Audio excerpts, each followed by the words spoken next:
नमस्कार, आप देख रहे हैं NS न्यूज़ लाइव। हम इस समय मौजूद हैं महाराजगंज के सदर कोतवाली में। यहाँ पे एक मामला आया है पिपरदेवरा निवासी, आपका क्या नाम है? राजेश शर्मा जी का। ये सेना के जवान में ये कार्यरत हैं इस समय श्रीनगर में, लेकिन कहीं न कहीं ये माइंडली रूप से काफ़ी प्रेशराइज हैं, और ये माइंडली रूप से प्रेशराइज किसी और से नहीं, अपने ही परिवार से हैं। और हमारे साथ मौजूद हैं, आइए जानते हैं इनका पूरा दुख भरा दास्तां। हाँ बताइए, क्या नाम है आपका? जी, मेरा नाम राजेश शर्मा है। मैं इंडियन आर्मी में 2010 से ही कार्यरत हूँ, और मेरी शादी हुई थी सन 2007 में और गौना हुआ 2014 में। जब गौना हुआ उसके बाद से वाइफ को मेरा घर पसंद नहीं आता था, वो बार बार चली जाती थी अपने मायके जाने के बाद मैं जाता था जब बुलाने, तो उसके घर वाले मुझे गाली गलौज दे करके भगा देते थे कि भाई तुम्हारे यहाँ हमारी लड़की नहीं रहेगी, जो है तुम्हारा घर जो है मेरे लड़की के रखने लायक नहीं है, ना तुम लोग उस तरह हो। फिर मैं यूनिट में गया, वहाँ पर भी जो है मैं प्रेशर किया कि भाई मुझे क्वार्टर चाहिए, तो इन्होंने बोला ठीक है तुमको क्वार्टर दिला देंगे और तुम जो है अपनी बीवी को लाओ यहाँ पर रहना साथ में। तो मैं जब घर आया तो बीवी को साथ में लेने के लिए इसके घर गया। इसने बोला कि मैं तुम्हारे घर से नहीं जाऊंगी, मैं जाऊंगी तो अपने मायके से ही जाऊंगी तुम्हारे साथ। फिर मैं रिजर्वेशन वगैरह करा करके और इसको गया बुलाने के लिए। इसके भाई और जो ब्रिजराज शर्मा का फादर का नाम है, और इनका भाई जो है गोमल शर्मा करके चक्रधर शर्मा है। इन दोनों ने मेरा गाड़ी का चाबी ले लिया और मेरा मोबाइल छीन लिया और उन्होंने मुझे मारा पीटा। फिर मैं वहाँ से भागा, वहाँ से अपना किसी तरह से, और कोठीबार थाना में गया, वहाँ पर रिपोर्ट लिखवाया। तो उन्होंने इसको अगले दिन बुलाया इनके फादर को और बोले कि जो भी है इनका मोबाइल वापस कर दो, अपन लड़की को नहीं भेजोगे तो। इन्होंने क्या किया कि मोबाइल तो वापस कर दिया, लेकिन मोबाइल जिस कंडीशन में था वो स्कूल चलने के लायक नहीं था। फिर मैं यहाँ पे आ गया, तो इन्होंने यहाँ सदर कोतवाली में भी आ रखे थे। सदर कोतवाली में हुआ कि ठीक है इस लड़की को तुम ले जाओ अपने साथ, लिखा पढ़ी भी हो गया, फिर भी उसने मना कर दिया, बोला मैं नहीं जाऊँगी और जो है मैं अपने मायके में ही रहूँगी। फिर उसके बाद से मैं यूनिट चला गया, और यूनिट में इसने तरह तरह की लेटर भेजना शुरू कर दिया कि इन्होंने मेरा प्रताड़ित करते हैं, ऐसा ऐसा दुनिया भर का। मुझे वहाँ से यूनिट से भी टॉर्चर शुरू हो गया, और मैं तंग आ करके फिर घर आया छुट्टी लेकर के, और इसको बड़ा समझाया बुझाया कि ऐसा है, सब बात बढ़ने लायक है और ये बहुत आगे तक चले जाएगी, अपनी ज़िंदगी जीनी है हमें। उस समय हमारा कोई बच्चा नहीं हुआ था जी। मैं जब वहाँ पर इसको लेकर गया यूनिट में, तो वहाँ साथ में रही, और यहाँ पर मैंने विदाई का केस भी किया था। उस समय इसने कोर्ट के माध्यम से 10,000 रुपये महीने भी शुरू हो गए इसको, और ये पैसे भी ले रही थी और उसको अपने साथ में भी रखा था मैंने। जब घर पे पैसे भेजने की नौबत आती थी, बोलती थी तुम्हारे माँ बाप को पैसे भेजने की ज़रूरत नहीं है, तुमको जो भी पैसा है मेरे ऊपर खर्चा करोगे। मम्मी पापा से मुझे मोबाइल से बात तक नहीं करने देती थी।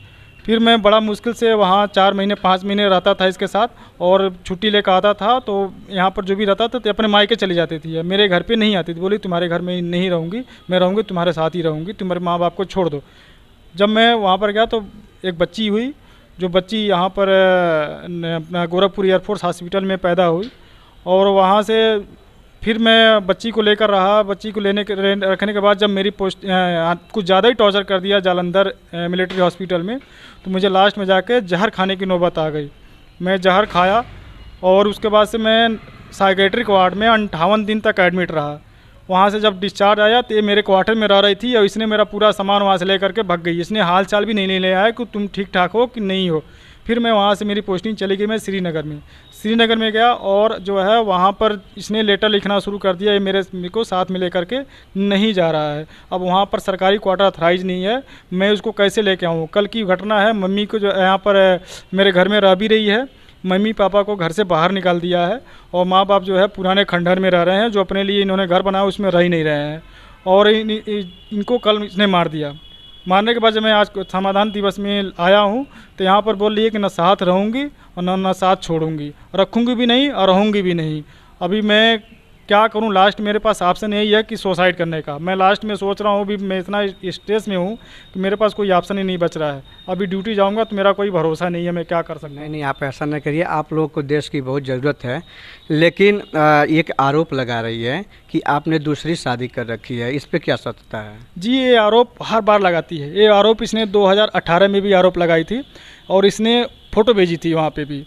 इसकी सत्यता जांच की गई, गलत पाएगा। फिर इसने भेजी है जो फ़ोटो वगैरह, वहाँ से भी वेरिफिकेशन के लिए आया है, वो भी सत्यता को गलत पाया गया है।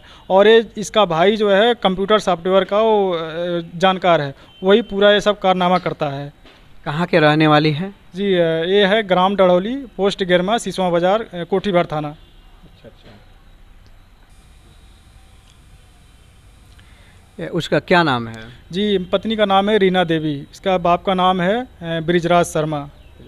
जी, ग्राम डढ़ौली, पोस्ट गिरमा, थाना कोठीबार। ये तुम्हारा कोर्ट में गया है, लेकिन फिर भी सुनने को मिला कि कभी महिला थाने तो कभी सदर जो थाना है वहाँ पे बार बार आप लोगों को एप्लीकेशन दे के, टार्चर दे के परेशान किया जा रहा है। इसका क्या पूरा मामला है?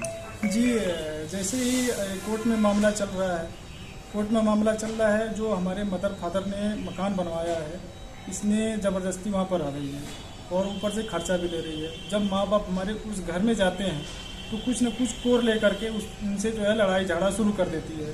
और हमारे माँ बाप अकेले हैं, हेल्प मांगने के लिए कहाँ जाएंगे? हेल्प मांगने के लिए आते हैं, कभी महिला थाना आते हैं, कभी कोतवाली आते हैं। कोतवाली में आएगी, बोलेगी ठीक है हम आप इसके पास गाली नहीं देंगे। यहाँ से समझा बुझा करके जैसे ही भेजा जाएगा, सेम रूटीन अपना लेगी।